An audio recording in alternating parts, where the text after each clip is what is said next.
Hi, Dr. Schultz here. I'm not going to spend very much time in introductions or biography. If you want to know more about me, Google me at my website.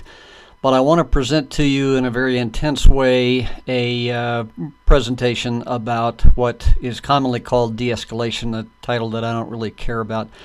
I really want to use the phrase neural braking, which means slowing the brain down a little bit given the circumstances and allowing somebody to move from their survival lizard brain to their rational brain to help them make decisions for compliance.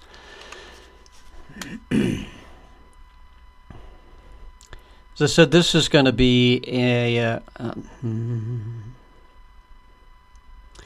this is going to be an intensive, again, not to waste too much time. So this is going to be an intensive, which means that we're going to be as efficient as we can in presenting the information in the shortest amount of time possible. So let's go ahead and move on with our subjects. We're talking today about the 5 essentials of influencing behavior. We all know that de-escalation or neural braking is a two-way street because of the people that are involved in communicating. So we're going to talk about influencing behavior. We can't really stop anybody from doing anything if they don't want to.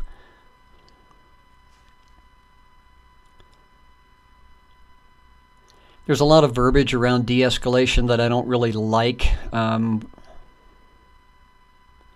There's a lot of verbiage around de-escalation that I don't really like. I like to use the phrase neural braking because what we're really trying to do is to assist another human being in controlling their thoughts so that they will rationally decide to become compliant as the law allows. But we can talk about 5 essentials of influencing behavior, and our goal is to reduce noncompliance. First of all is the brain. That's one of the 5. Secondly is the environment. Thirdly is time. Time is our best friend. Connection, which is the communication process of the human relations component. And documentation. Because once this is all over, nobody's going to be satisfied with it unless you explain to them exactly what happened, exactly why you did what you did, whether it was successful or whether you had to go to coercion under the circumstances. So let's look at this brain issue first, and I use a very simple 3 parts of the brain model: the lizard brain, the linking brain, the logic brain. Let's talk about those briefly. The lizard brain's job is to keep you alive for about 60 seconds, so that's really all that part of the brain is concerned about. So this part of the brain senses a threat, whether it's a threat to a person's identity or a threat to a person's actual physical body, or a threat to something that's going to interfere with their goal-directed behavior, which we'll talk about here very, very shortly. And what the lizard brain does is that it has the power to take over the brain and to marshal all the resources towards meeting that threat. The linking brain is the set of memories, patterns, templates, emotions, past experiences that is going to be used. All of those things are going to be used to make a decision about how to behave. In the police officer's linking brain are all the training and knowledge and laws and techniques that they have, so that they don't have to invent things all the time. They can dive into their linking brain and make a decision. So the logic brain is the brain that we think that we use to make decisions, and it relies on the information stored in the linking brain, and it has less control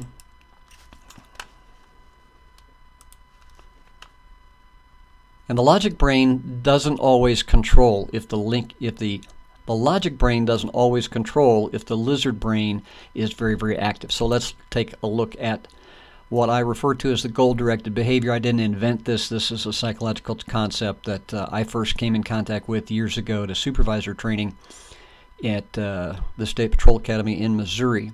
The goal-directed behavior says, and if you remember with Maslow, you talk about the hierarchy of needs, right?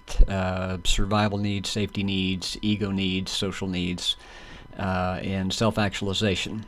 If you are not familiar with Maslow, you can look that up real quick. But basically, we have needs that provoke our behavior. Our behavior is in response to a need. So anytime we have a certain behavior, a physical activity, then the question is, what provoked that? What need is that behavior satisfying?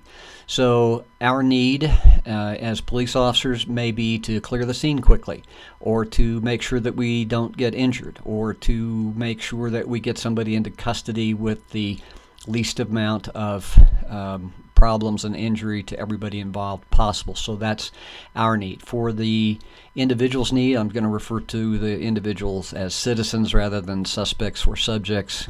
I know that we're citizens too.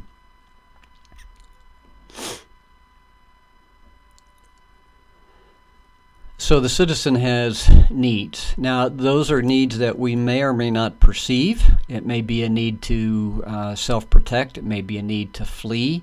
It may be a need to fight the flying demons that they see coming out of your eyes, because we don't know what's going on in an individual's mind, how they're processing information, what their sensory inputs are showing to the brain and being interpreted by the brain.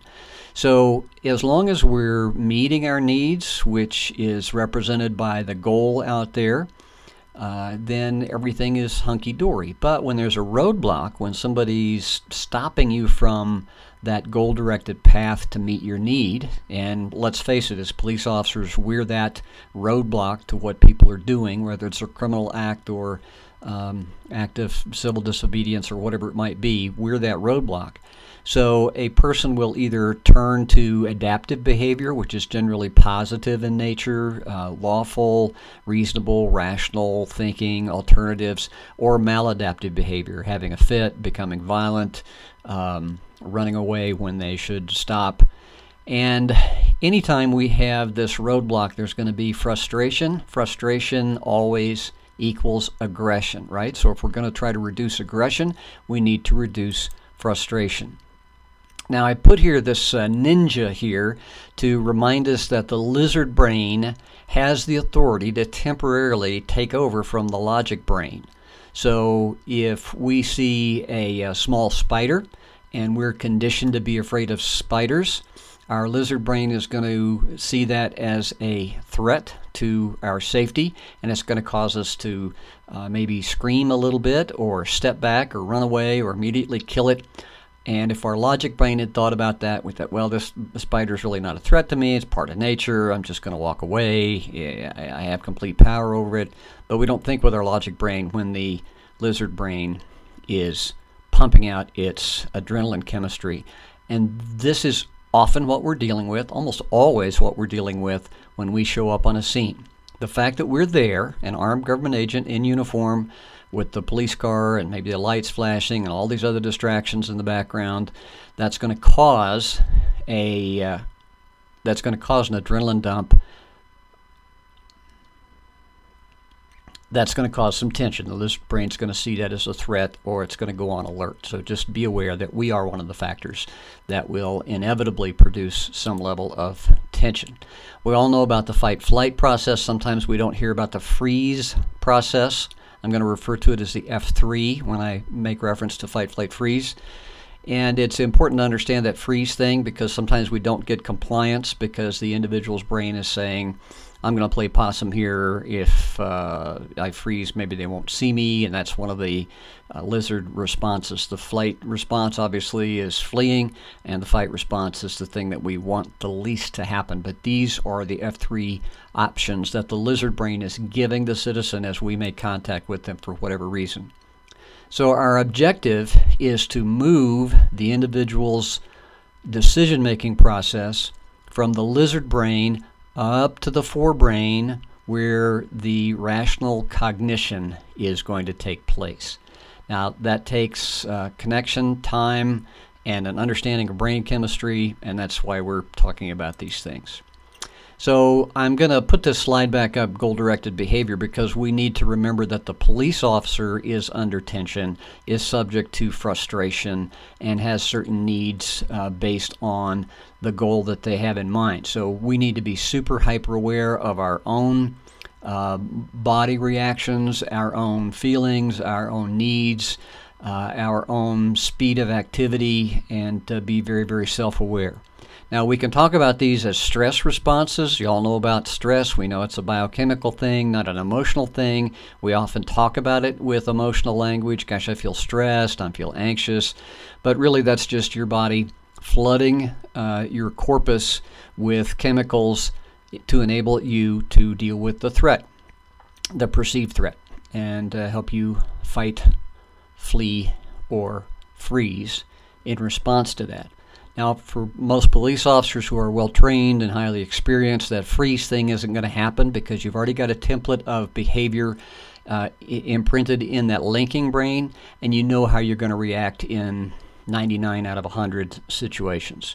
So we basically deal with fight or flight, because the chemistry that is given to the body to achieve those two things is the same. So we have a lot of physiological things. Our blood circulation changes, our blood chemistry changes, our muscle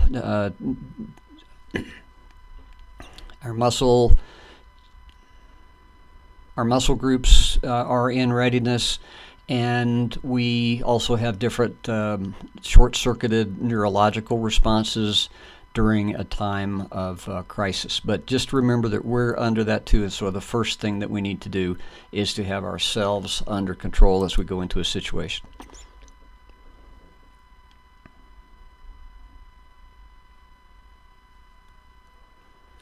Now, the second of the 5 things that I want to talk about is the environment. Sometimes we can control that environment, and sometimes we cannot.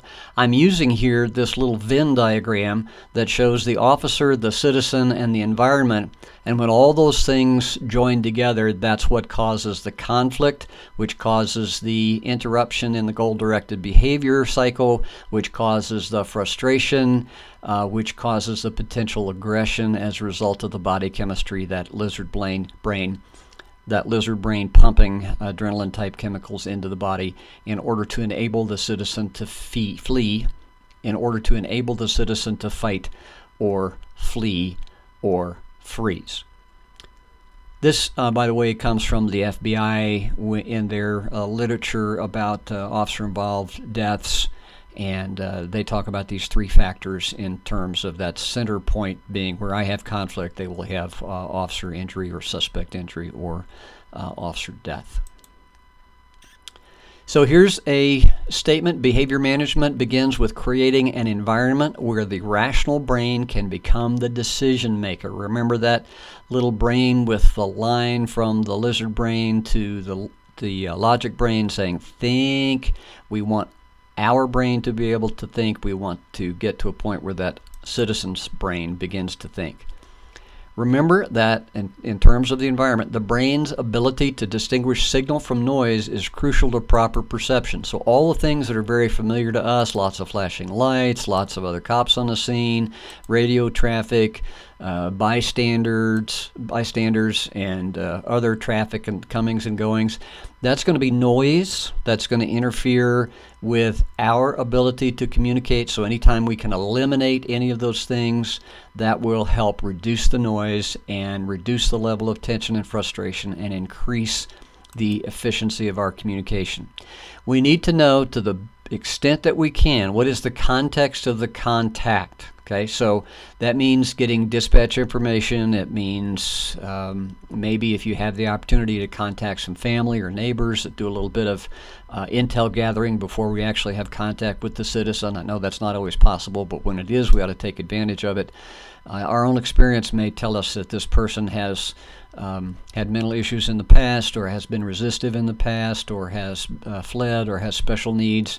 So all of that goes into the environment.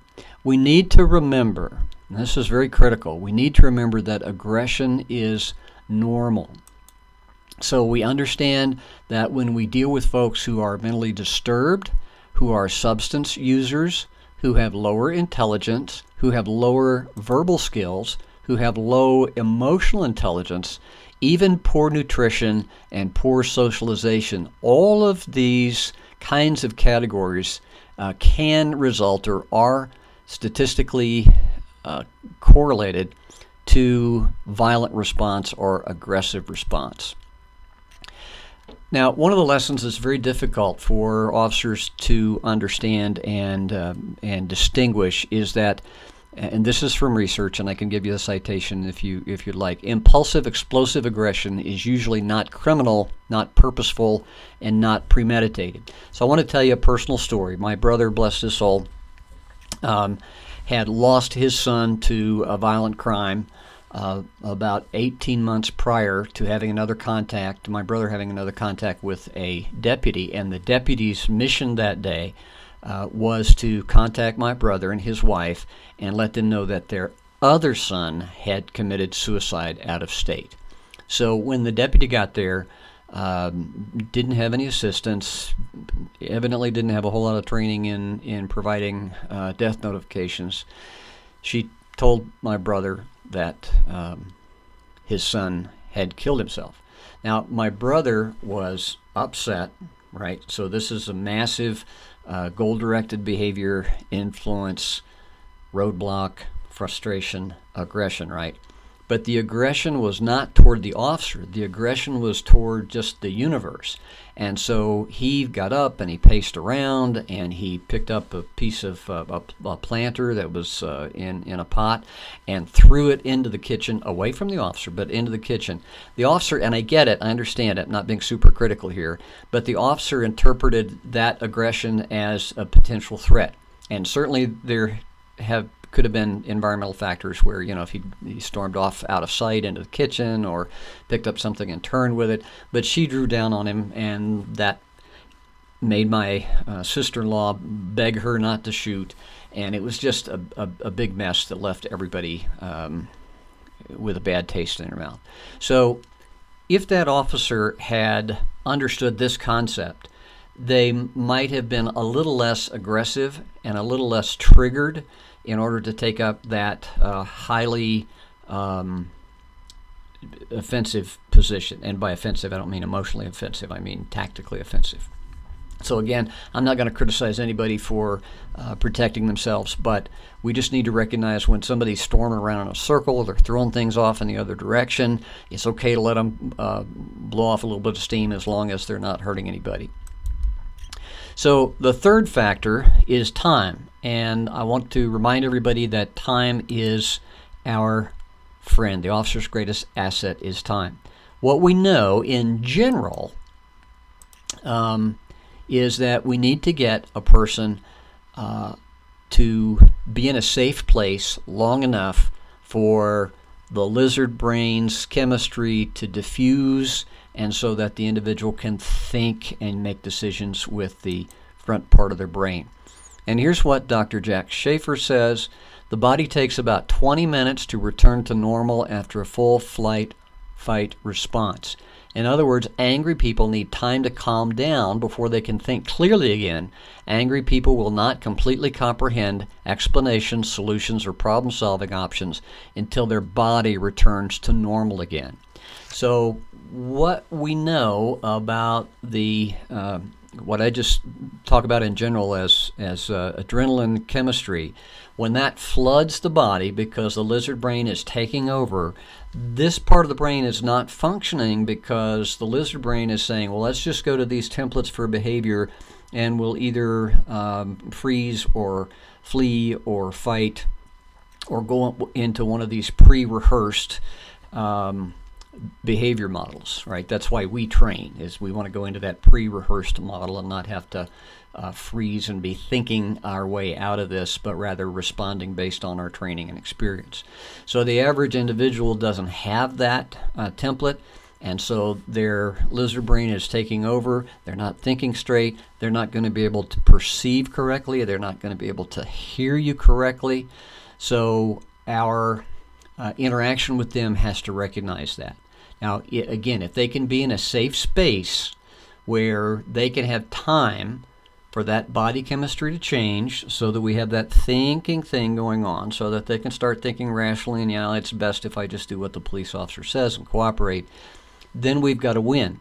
Now, if they're not in a safe place and we recognize that they're in this brain chemistry flood, we may have to take some immediate coercive action to make sure that they're safe and that those around us are safe. Again, documentation, very important. Talk about that in a few moments. So this time thing is real critical. Now, again, that's 20 minutes from, and again, this is average. So if you've got somebody, again, under the influence of alcohol, other substances, the environment is still stimulating them, so you may not have a 0 point. You can just say, well, in 20 minutes they'll calm down, because they may be getting additional impulses. And so we do not want to be one of those additional impulses.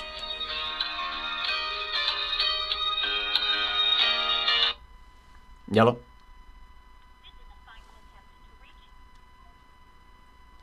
Hate these people so much.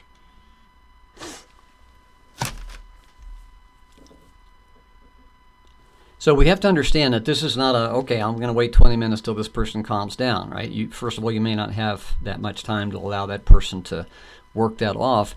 Plus, we are going to be an additional threat, going to be perceived as a threat, as a roadblock.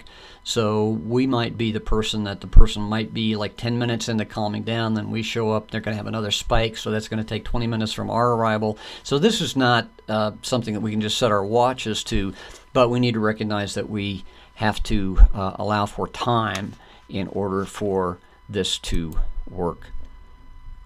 So again, the body takes about 20 minutes to return to normal after a full fight-flight response. Angry people need time to calm down before they can think clearly again. Angry people will not completely comprehend any explanations, solutions, or problem-solving options until their body returns to normal again. So I wanted to break that phrase down from Dr. Schaefer and make sure that we emphasize those points. Fourthly, we're talking about connection. This is where most civilians think that de-escalation takes place, is we're calm and we're compassionate and we guide this person into a state of calm and cooperation. And gosh, that'd be great if we could do that all the time, but the brain chemistry is ruling, the environment is ruling, the ticking of the clock is ruling.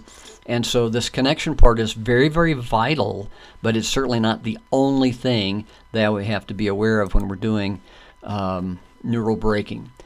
Here's a quote from a researcher. The key to tempering violent behavior is adjusting the calculation of threat so that the intensity of the response matches the true demand of the situation without overshooting or undershooting. So this is really the crux of what the civilian world and the politicians want to say is de-escalation. So we're assessing the risk. We're not under-responding for our safety and theirs and those around us. We're not over-responding, which can create additional tension and additional aggression. We're calculating the threat very realistically, and we make adjustments based on the true demand of the situation. Tough process. So one of the things that we know, hostage negotiators have known this for years, and good old street smart cops have known this for years. Winning, whether by violence or attitude, has the same hormonal effect. So it's often kind of referred to in general as face saving, but when you get somebody that is not cooperative with a lawful order and you are compelled to do something to resolve the situation, which may mean getting a person from point A to point B, or placing them in handcuffs and in custody, or getting them into the ambulance, or any of those things, whatever your goal-directed behavior is based on the need and the goal, is if they believe that they have some control, then they'll consider that a win, and they get the same hormonal effect as if they had knocked you out and won a physical battle. So I think that's very interesting and significant. Anytime that we can safely allow somebody to make their own decisions about their own fate, to save face and feel like they're not completely out of control, right? Because it's the frustration that leads to the aggression. If we can reduce the level of frustration by increasing their level of control as they start moving to this frontal lobe for thinking, if that happens, unless they're completely psychotic or on a chemically induced hallucination, chemically induced hallucination, etc. So here's some things that we can say as statements that might provide some assurance. Now, what we typically say, and here's the thing, we need to really rehearse some alternative phrases. So what we typically say is calm down, and as the Facebook meme has so eloquently stated, never in the history of calming down has anybody calmed down by somebody telling them to calm down. So there are other calming techniques. I'm listening techniques. I'm identifying with you techniques. I want you to partner with me in controlling this situation. And I know some of that may sound touchy-feely, but we're really trying to allow the person to think up here rather than constantly feeling threats. And so if we're giving order after order after order after order, which the person may not be even comprehending or processing because of any of those factors that we know about that's associated with aggression, including the brain chemistry, then we might have to go into that physically coercive mode, which, if it's justified, then that's, of course, what you need to do. But here's some phrases, and you need to think of some of your own that you can use. I'll make sure we take care of you, I'll make sure that we take care of your cat when you come out of the house. So what's their concern? What's their win? What's their hill that they're going to die on? If you can address that, reduce that frustration, reduce that aggression, give them a mental win, then that's a win for you. So that was just an example of some of the things that we can say, right? Because everybody thinks, again, the civilian world and the politicians who are enforcing policy by legislation, not by research, they're saying, well, if you could just talk, why can't you just talk that person down? Well, sometimes you can, and let's talk about effective ways to do that. So instructions is one thing, questions, reflections.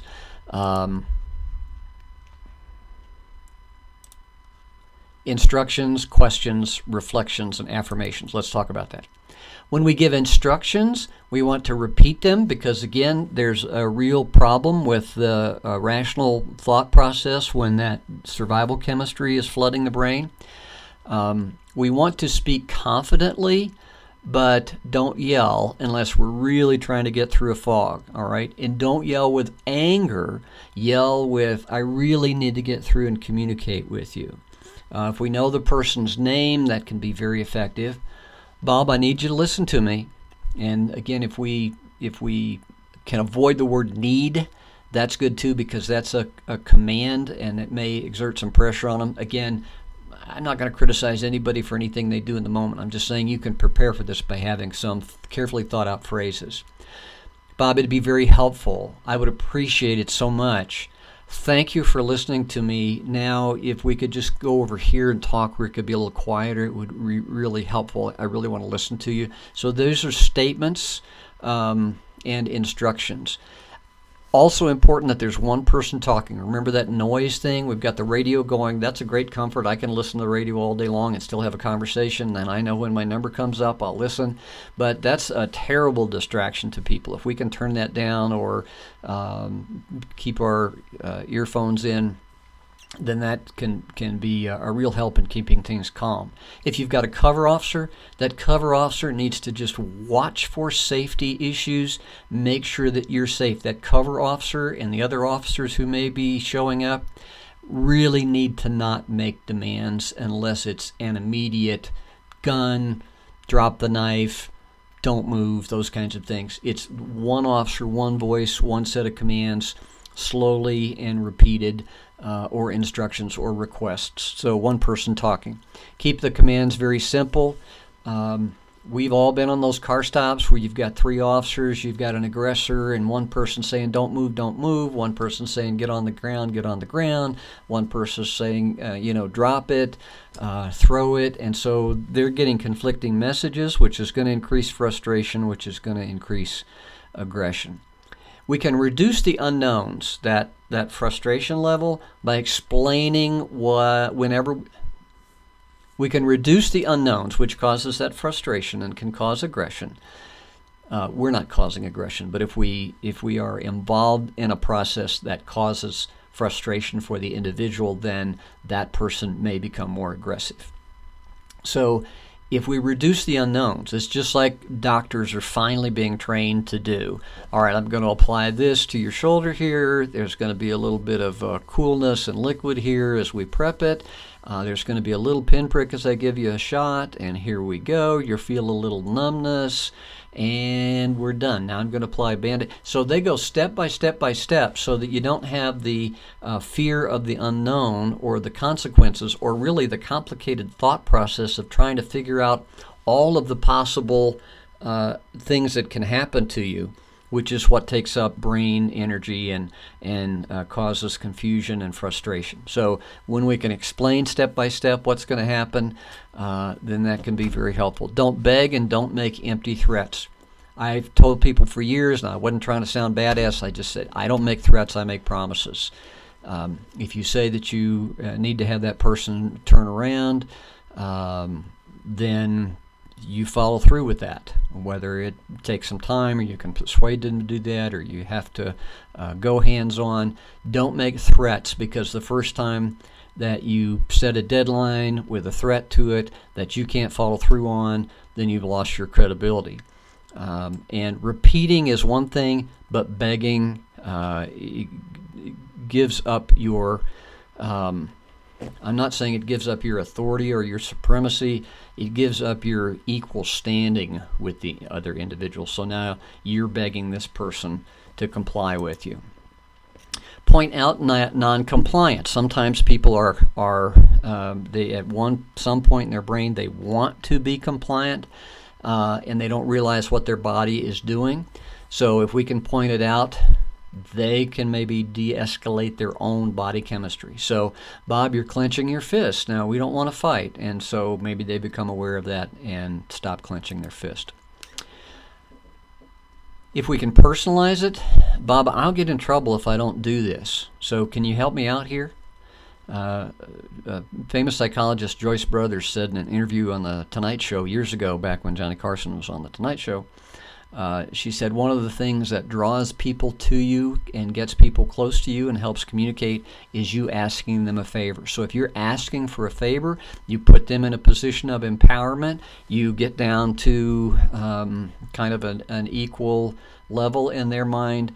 Ask them to help you and be very grateful when they do. I want to hear you out, but I can't do that very well until you put that down. So if you're, again, asking that person to do something and you have time for them to think about it and comply, we can attach that to a result. I want to hear you, but I can't do that very well until you drop that concrete block. Giving an alternative helps to empower the individual. Again, that's not giving up your power. You're still going to accomplish what you have to accomplish. But like a good negotiator, you can give an option. All right, Bob, you can go with me or you can go with Officer Chan. That's up to you. And then they make a decision. They had a part in the outcome and they feel better about it. Here's another statement. I'm sorry that you're in this situation, so a little sympathy. Can we step over to the side so I can hear you better? Okay.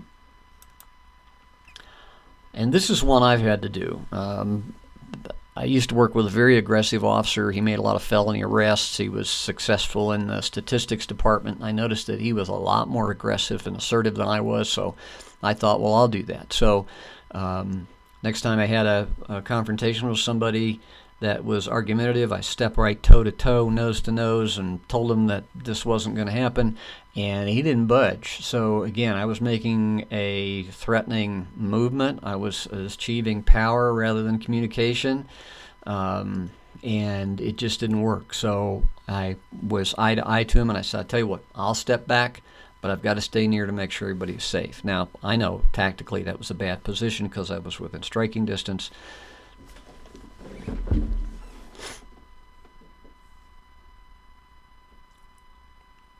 Here's another statement. If you are willing to understand that other person's feeling of threat, and if there's something you can do to lessen that, you can say, well, I'll step back. And if he's saying, get away from me, or I don't want to talk to you, say, well, I'll step back, but I have to stay near to make sure everybody's safe. So that, again, that's explaining the situation, giving a rationale, giving him time to calm down. I'm not going to lie to you. You're going to have to go with me, and I don't want to get hurt. So that kind of, again, equalizing of rather than saying, you can do this the hard way or the easy way. I've used that line, you probably have too. But if we are a little bit more humble about it, I'm not going to lie to you, you're going to have to go with me, and I don't want to get hurt. So we're pretending that he has the power to hurt us, which may or may not be true.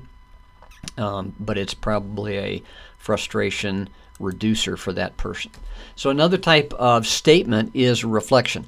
Bob, I heard you say your life isn't worth living. Does that mean you want to hurt yourself? So reflective listening is taking their words and reprocessing them. So we can reflect by saying exactly what they said so that they hear their words out of their mouth. Or you can rephrase it so that they understand that you understand them because you've translated it into meaningful and accurate language.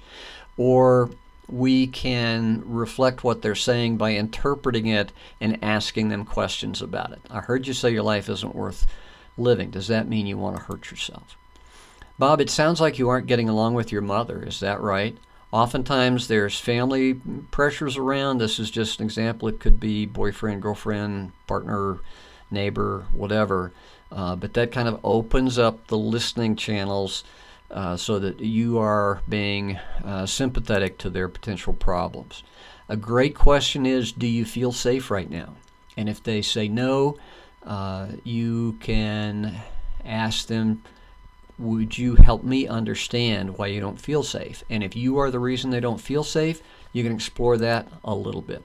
I do want to remind you that if you can avoid the question why, then you'll be light years ahead when you're interviewing somebody. Why is not usually a helpful question.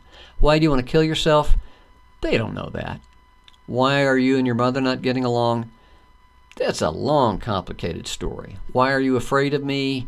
Maybe don't really understand. So you are possibly throwing them back into a frustrating thought cycle, or you're going to hear an answer that doesn't make sense, and then you're going to start arguing about the answer. So don't ask why questions. Ask any of the other questions. Again, can you help me understand why someone called the police? And I've often found this helpful. I don't know why you're here, they would say, or get off my porch, or I didn't call you. Well, we got the call, and so can you help me understand what was going on that may have caused somebody to think that they needed to call the police? And sometimes you get information that way.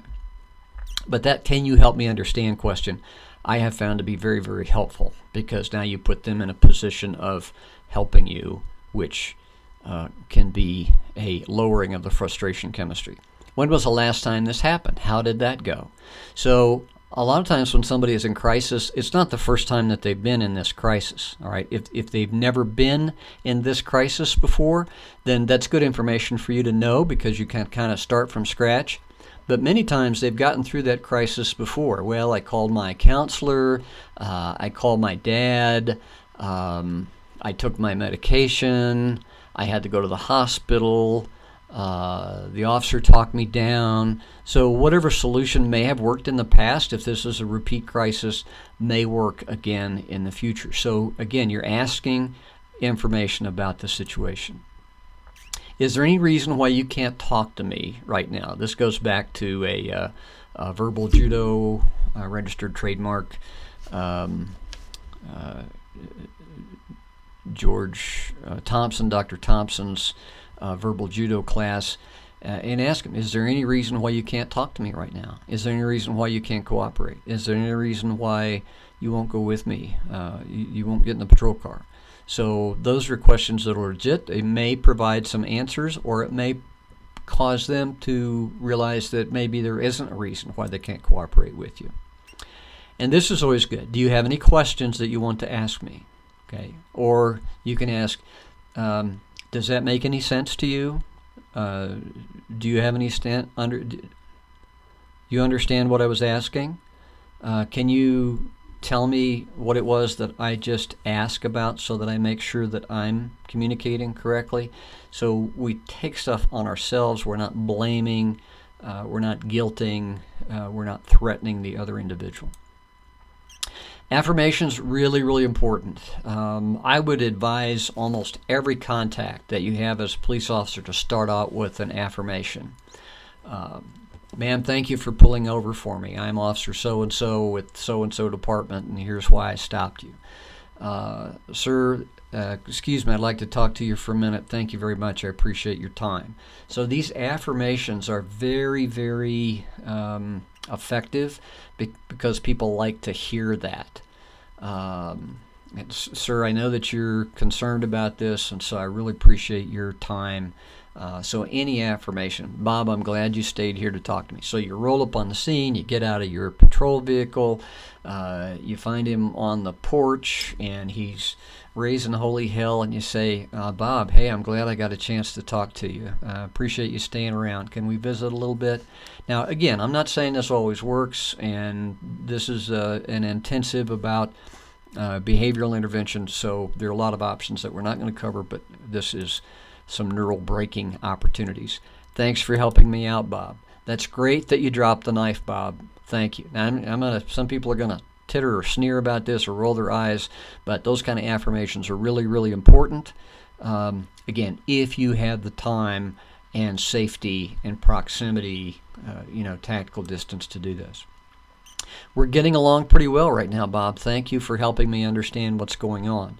Now, I would throw that in pretty soon into the contact, as soon as you have some glimmer of conversation and maybe calming down, and they're engaging with you.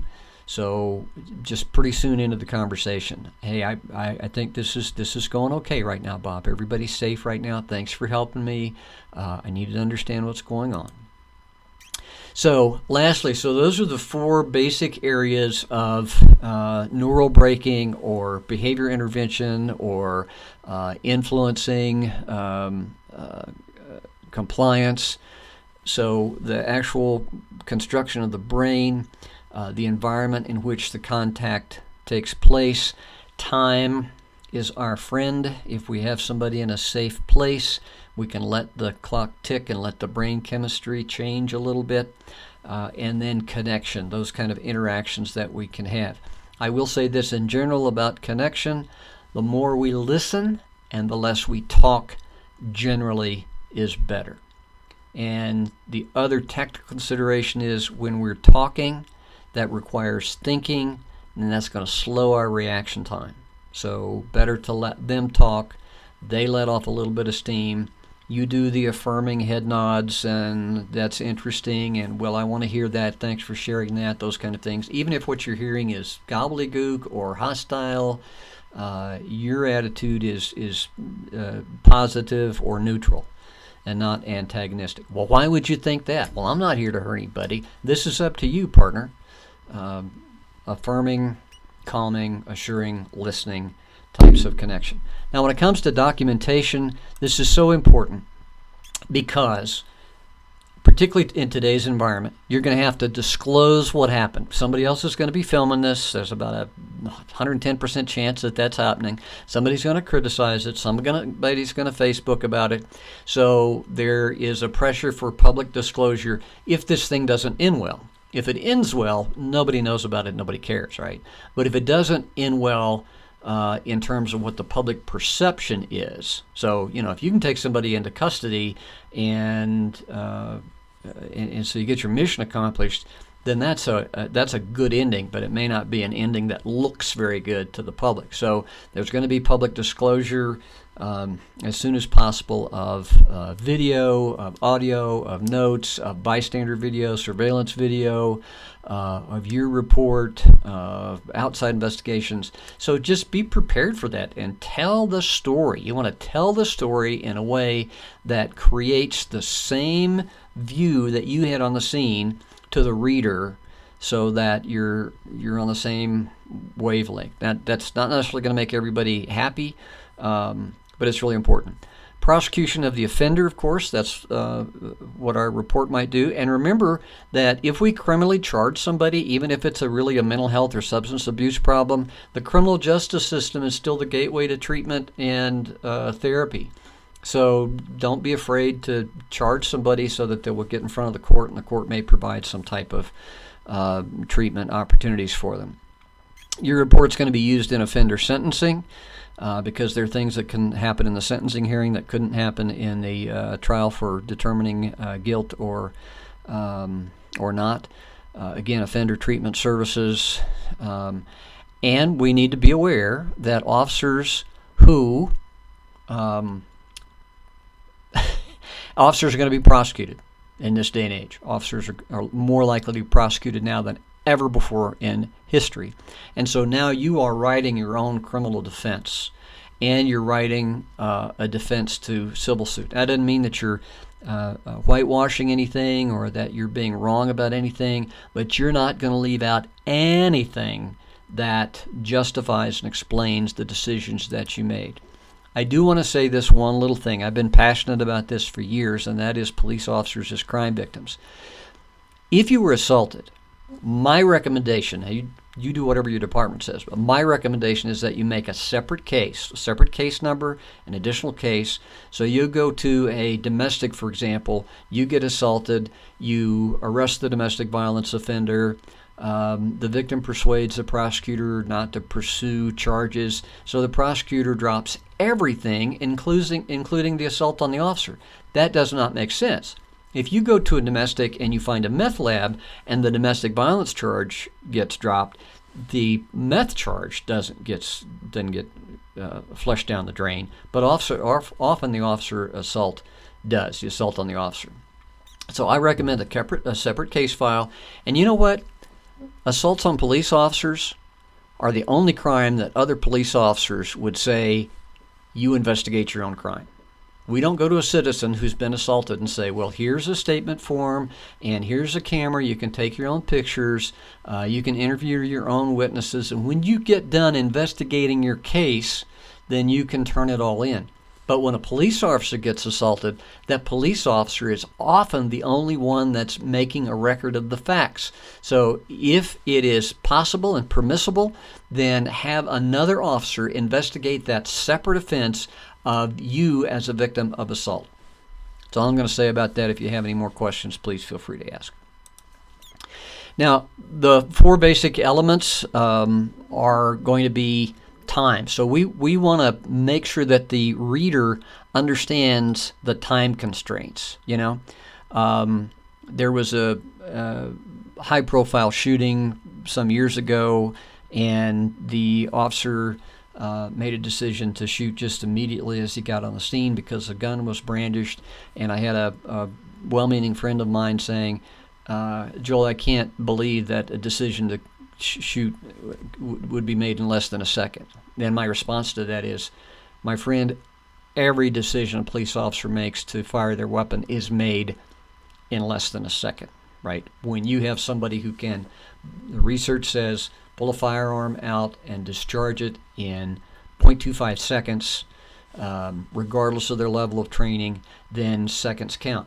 So it's really important that if you have a video of the thing, make sure that you put a clock, that you make sure you document the milliseconds in the timing of the event, so that people understand you had to make a decision right that millisecond. Evidence of non-compliance. I want you to be as Evidence of non-compliance. I want you to be as exhaustive as possible when you write that up. The clenching of the fist, the averting of the eyes, the defiance of lawful orders, the position of the feet, the rapidity of the breath, anything that you intuitively recognize are signs of impending aggression or getting ready to fight or tensing and resisting. Those things, you can't rely on other people understanding your intuitive awareness of that person's potential fight-flight risk, you have to articulate that, which means that you have to be very aware of that and very intentional about pointing out all of those evidences of noncompliance. Evidence of officer attempts to gain compliance. I did this, I did this, I did this, I did this. Now, thank God the use of force continuum is gone in most places. We're no longer required to fail and then try something else that might fail and then keep failing until we find something that finally works. To stay one level above the level of resistance. We know that that has very little application on the street in terms of practicality. So we need to show every evidence that we identified ourselves, that we asked questions to find out about what was going on, to get a context, that we tried to make a determination of what this person's mental state was. So all of that is really, really important. And then the relevant environmental factors. As I said in an article about body cameras, the body camera is going to give a picture like this. You're going to see stuff like this.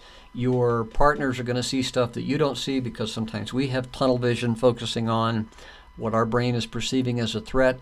And so all those environmental factors need to be known by the reader so that they understand if there was a car screeching up to a stop and 4 people get out while you're talking to the citizen over here, that's going to distract your attention. That's going to make you think, I really need to take control of the situation a lot faster than I'd like to because I don't know what's going on over here. It's really important that you include those things. So this training is provided for you at no cost. However, I do want to make you aware that I've got some books that you may be interested in that are relevant to your world, and you can contact me at these places. Also, if you'd like a certificate attesting to your successful completion of this video intensive on also, if you would like evidence of a certificate, if you'd like a certificate of the completion of this video intensive, then communicate with me at these ways to communicate, and I'll make arrangements for a $10 fee to get you a certificate signed by me. We'll probably have to have a little correspondence so that I can test you, and I can tell you what that test is going to be. I'm going to have you write a brief essay about a situation where you would have used one of these techniques, and therefore you have met a learning objective in that way. So I can sign off on that, and just for printing and mailing costs, $10 would cover that. So hey, stay safe out there. If you have any questions, please ask me. Happy to provide this service for you. If it's beneficial, or if you see some deficiencies